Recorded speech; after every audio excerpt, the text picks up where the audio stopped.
তাজমহল পরিদর্শনে আগ্রায় সপরিবারে গেলেন মার্কিন ভাইস প্রেসিডেন্ট জেডি ভ্যান্স। তাদের স্বাগত জানালেন উত্তরপ্রদেশের মুখ্যমন্ত্রী যোগী আদিত্যনাথ। এদিন স্ত্রী সন্তানের পরনে খাঁটি ভারতীয় পোশাক। মার্কিন ভাইস প্রেসিডেন্ট জেডি ভ্যান্স তার পরিবারের সাথে ভারত সফরে রয়েছেন। বুধবার সকালে তিনি জয়পুর থেকে আগ্রা পৌঁছান। খেরিয়া বিমানবন্দরে ভাইস প্রেসিডেন্টকে এদিন স্বাগত জানান উত্তরপ্রদেশের মুখ্যমন্ত্রী যোগী আদিত্যনাথ। জেডি ভ্যান্স এবং তার পরিবারের তাজমহল পরিদর্শন উপলক্ষে আগ্রায় কঠোর নিরাপত্তা ব্যবস্থা নেওয়া হয়েছে।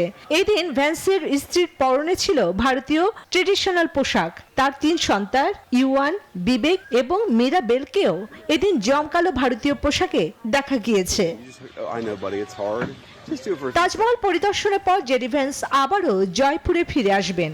এরপর ভ্যান্স সিটি প্যালেস পরিদর্শনে যাবেন। এর আগে মঙ্গলবার জয়পুরে হাতি, চন্দ ও পুষ্পা দিয়ে স্বাগত জানানো হয় ভাইস প্রেসিডেন্টকে। প্রথমবার ভারত সফরে এসেছেন মার্কিন ভাইস প্রেসিডেন্ট জেডি ভ্যান্স।